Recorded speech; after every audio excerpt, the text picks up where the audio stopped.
안녕하세요, 피네입니다. 저희가 오늘 준비한 영상은요, 특수교육 대상자 입학 관련 Q&A 영상입니다.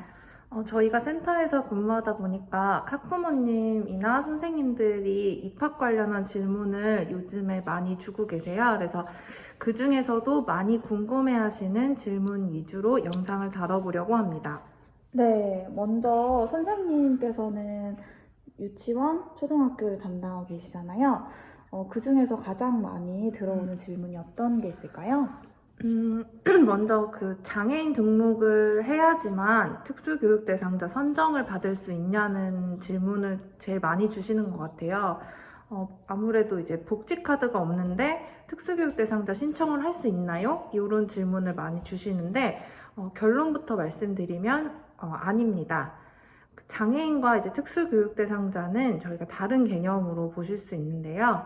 특수교육 대상자는 말 그대로 특수교육을 필요로 하는 사람을 말합니다. 그래서 장애인 등록 여부랑 상관없이 특수교육이 필요하다고 판단이 되면 특수교육지원센터의 진단평가를 받으시고 특수교육운영위원회의 심의를 받으신 후에 선정이 되실 수 있습니다. 그래서 장애인 등록을 한, 그러니까 즉 복지카드가 있는 학생도 특수교육 대상자로 신청하지 않을 수도 있고요. 그리고 특수교육 대상자를 선정을 받은 친구도 장애인 등록을 하지 않을 수 있습니다. 네. 그러면 장애인 복지카드랑 특수교육 대상자는 별개의 개념이라는 말씀이시죠? 네. 네, 그럼 선생님은 이제 고등학교 입학을 담당을 하시잖아요. 네. 그래서 고등학교 입학은 또 어머님들이 이미 많은 학년기를 좀 거쳐 오셨기 때문에 질문이 없을 것 같지만 이 부분은 좀 유치원, 초등학교, 중학교 입학이랑 좀 다르다 싶어서 많이들 하시는 질문이 있으신가요? 네, 일단은 고등학교 입학하고 또 유치원, 초등학교, 중학교 입학의 차이를 먼저 말씀을 드려야 될 것 같아요. 제출 서류는 비슷한데요. 특수교육위원회가 열리는 곳, 그러니까 주관하는 곳이 달라요. 먼저 유초, 중입 같은 경우에는 지역에 있는 교육지원청 특수교육위원회에서 결정이 되고요. 고등학교 입학 같은 경우에는 교육지원청이 협조는 받지만 최종적인 선정 배치는 시도교육청 특수교육위원회에서 결정됩니다. 예를 들어서 학생이 부천에 살고 있다면 학생이 초등학교 입학이나 중학교 입학을 할 때는 부천교육지원청에서 주관하는 특수교육운영위원회에서 선정 배치가 이루어지고요. 그리고 고등학교를 입학할 때는 부천 특수교육지원센터가 아니라 경기도교육청에서 주관하는 특수교육운영위원회에서 선정 배치가 이루어집니다. 또 그리고 저희 전화가 또 어떤 게 많이 오죠? 저는 고입 관련해서는 그 특목고, 특성화고 질문이 종종 들어왔어요. 학생이 특목고나 특성화고를 지원했고 그 학교의 자체적인 실기평가나 면접이 있다면 그 학생은 그 학교 특성에 맞는 수학 능력을 갖추고 있다는 학교장 의견서를 추가적으로 받아야 합니다. 예를 들어서 체육고등학교에 지원했을 때는 체육 능력을, 예술고등학교에 지원했을 때는 예술 능력을 갖추어서 이 학생이 해당 학교에 좀 집중적으로 다루고 있는 그 수학 능력을 가지고 있다는 의견서가 필요한 것이죠. 네, 그래서 고입 같은 경우에는 특수교육운영위원회가 열리는 그 주관하는 곳이나 특성화고, 특목고 등 지원할 때는 별도의 절차가 추가될 수 있다는 그런 차이가 있다는 것을 다시 한번 말씀드립니다. 네, 초등학교 같은 경우에는 아무래도 학부모님들이 학교가 처음이다 보니까 특수교육 대상자들이 어떻게 배치될 수 있는지 그 유형에 대해서 잘 모르시는 것 같아요. 어떤 것들이 있을까요? 배치 이제 유형에 대해서 어떤 곳으로 우리 아이가 배치가 될 수 있는지에 대한 질문들을 많이 주시는데요. 먼저 첫 번째로는 일반 학교의 특수학급이 있습니다. 그래서 특수학급이라고 하면 저희가 어머님 집 근처, 그러니까 학군에 속해 있는 학교죠. 땡땡 초등학교의 특수학급이라고 보시면 되는데요. 여기서 특수학급이라는 말을 이제 지금 초등학교 입학을 앞두신 학부모님들은 좀 낯설어 하시기도 하세요. 그래서 주로 사용하시는 단어를 보면 도움반이라고 하죠. 근데 도움반은 요즘에는 이렇게 보편적으로 사용하는 단어는 아니고 저희가 법적 정식적 용어는 특수학급이라고 이제 부르고 있습니다. 그래서 일반 학교의 특수 학급이 첫 번째 배치 유형이고요. 그리고 두 번째는 일반 학교의 일반 학급입니다. 그래서 일반 학교의 특수 학급과 일반 학교의 일반 학급의 두 가지 큰 차이점은 무엇이냐면 먼저 일반 학급에 소속이 되어 있게 되면 특수교육 대상자이지만 1교시부터 이제 6교시까지 모든 과목을 일반 학급에서, 그러니까 즉 뭐 1학년 3반이라고 하면 1학년 3반에서 1교시부터 6교시까지 모든 수업을 받는 것을 말합니다. 그리고 이것에 반해서 일반 학교의 특수 학급에 배치가 되게 되면 개별화 교육 지원팀에서 정한 협의한 과목을 해당하는 과목을 이제 특수학급에 내려와서 수업을 받게 되는 겁니다. 그래서 어머님들 이제 전화로 많이 국어 수학만 내려가는 게 어떤 건가요? 라고 하시는데 어머님들이 알고 계신 국어랑 수학 내려가서 수업을 받는 거는 일반 학교의 특수학급에 배치된 것이라고 보시면 됩니다. 그리고 일반 학교에서도 또 순회학급 설치교가 있어요. 그래서 순회학급 같은 경우에는 어떻게 설명을 드려야 될까요?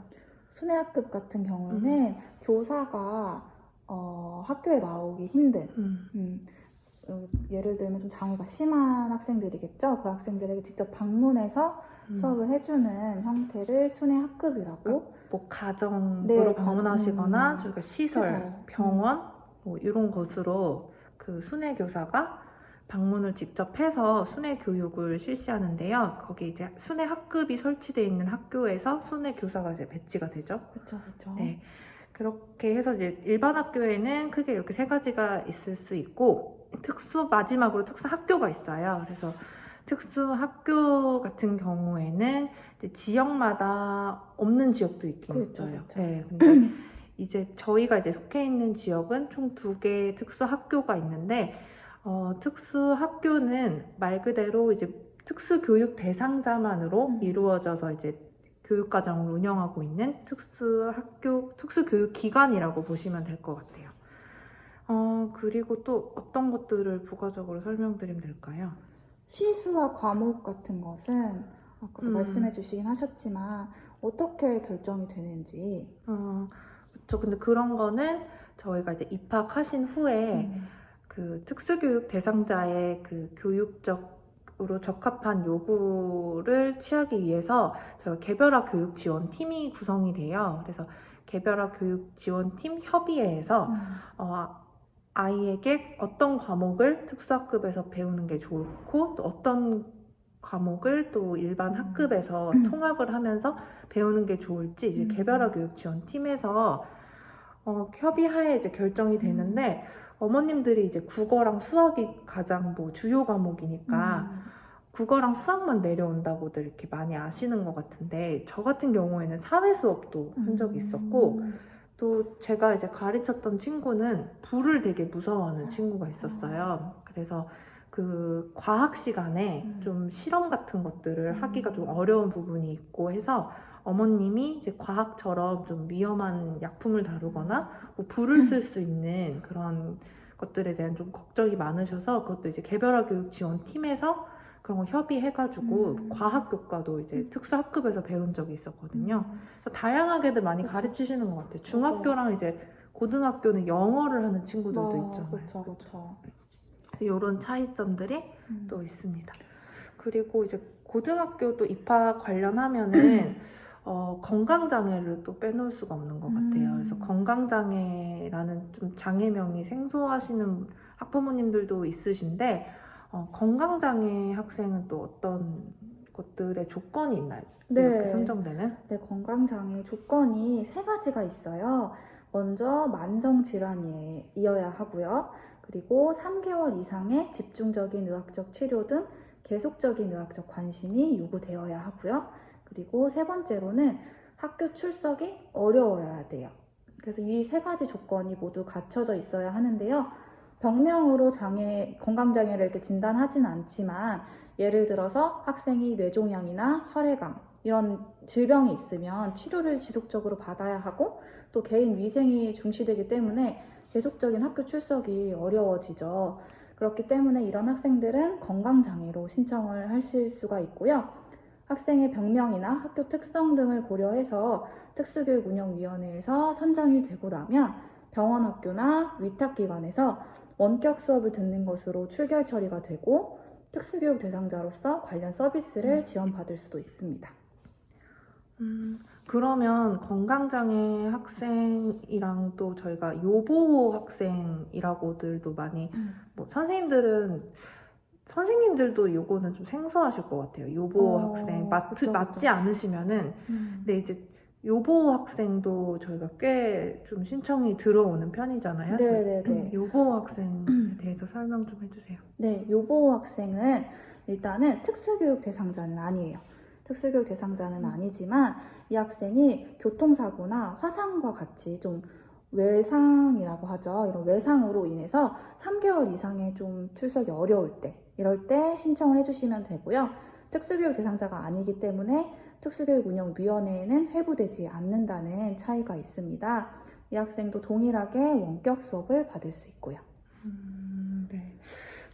그리고 저희가 제가 하나 빼놓은 게 있는데 아까 제가 일반 학교에 배치되는 거는 학군이나 이제 저희가 거주지가 가까운 순으로 이제 배치를 하고 있습니다. 그러니까 큰 어떤 별도의 사유라고 할까요? 네네. 그런 게 없으면 저희가 최근거리교 순으로 배치를 하는데 거기서 이제 예외적인 게 배치 유형 중에 특수학교랑 순회학급은 예외예요. 그래서 특수학교랑 순회학급 같은 경우에는 뭐 학생의 장애 정도라던가 그리고 학부모의 의견, 뭐 학생의 능력 그래, 이런 것들을 이제 객관적으로 이제 평가를 해서 특훈위에서 최종적으로 순회학급과 특수학교를 배치를 하고 있습니다. 저희가 그리고 한 가지 말씀드릴 게 오늘 설명드린 게 최대한 좀 장애인 등에 대한 특수교육법 근거해서 말씀을 드리긴 했지만 어쨌든 저희가 설명을 하다 보니까 혹시 저희 지역에만 해당하는 내용이 있을 수 있어서 꼭 그 지역의 관할 특수교육지원센터랑 입학 전에 충분한 상의 후에 입학 절차를 이제 네. 하시면 좋을 것 같습니다. 네, 자세한 사항은 교육지원청에 문의를 해주시면 훨씬 더 자세하게 설명을 들으실 수 있을 것 같아요. 네, 그리고 혹시 더 궁금하신 부분은 저희 쪽으로 이제 댓글을 달아주시면은 네. 저희가 궁금해하시는 분들이 많으시게 되면 두 번째 Q&A 영상을 한번 찍는 걸로 하겠습니다. 네, 그러면 오늘은 이만 마치겠습니다. 감사합니다.